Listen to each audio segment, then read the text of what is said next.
أعوذ بالله من الشيطان الرجيم. بسم الله الرحمن الرحيم. قل إن كنتم تحبون الله فاتبعوني. نن زمن د بیان موضوع ده.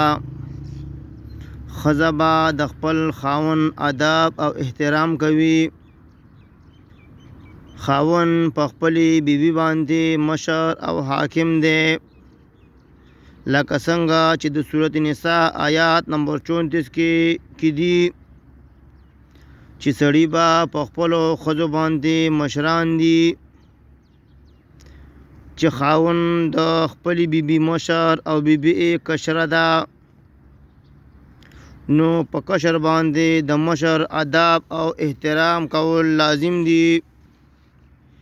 لہذا په ښځه باندې هم د خپل خاوند ادب او احترام کول لازم او ضروری دي، او دومره ادب او احترام به کوي چې د هغې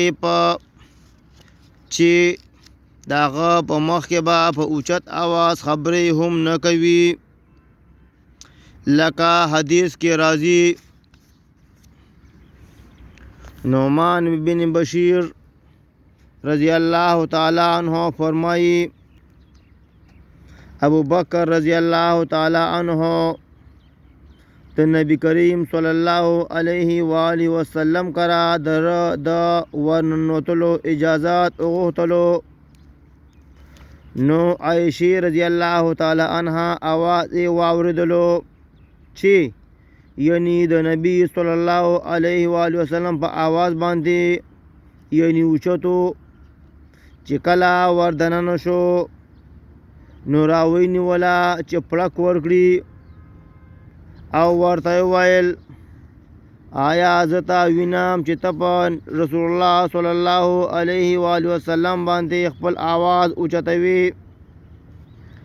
یعنی د هغې مخکې په اوچت آواز خبرې کوي. نو نبی کریم صلی الله علیه و آله وسلم هغه لره منع کول شروع کړه، او ابو بکر رضی الله تعالی عنہ په غوسه کې بهر ووتلو.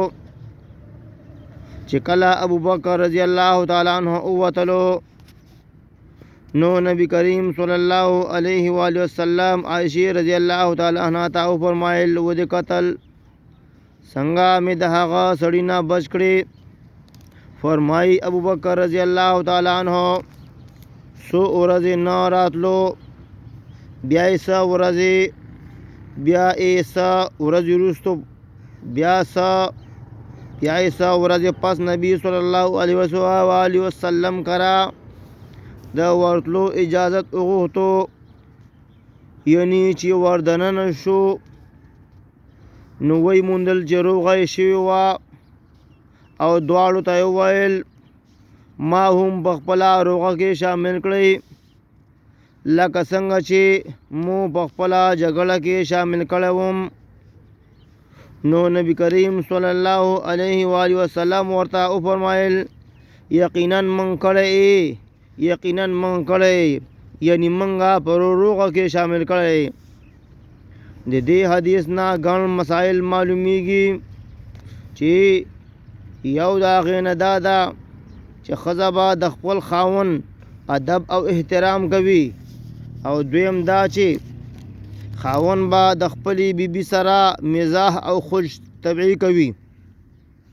بعضې زنانه د خپل خاوند مخکې په اوچت آواز په چغو وهلو سره خبرې کوي، یا ورته د خبرې سوال او جواب نه ورکوي، یا خاوند ته په نامناسب طریقې سره آواز کوي، یا د بچو په مخ کې ورته ګیلې او نامناسب خبرې کوي. دا ټول کارونه په بیادبۍ کې شمارل کیږي. یو دینداره او درنه زنانه به ځان د دې قسمه خبرو او کارونه لرې ساتي. الله تعالی دې زمونږه بیبیانې نیک کړي، او الله تعالی دې موږ په نیک کار روان کړي.